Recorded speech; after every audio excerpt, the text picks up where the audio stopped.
I think the Merlin is one of the most iconic pieces of World War II technology. You know, it's one of the most famous aero engines ever, and I set my heart on owning one.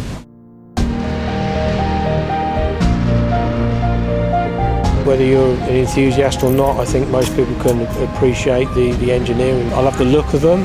I think they're, you know, almost as beautiful out of a plane as they are inside something like a Spitfire.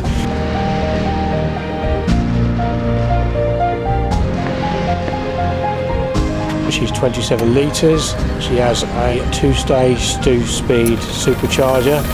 I just love the sound of it.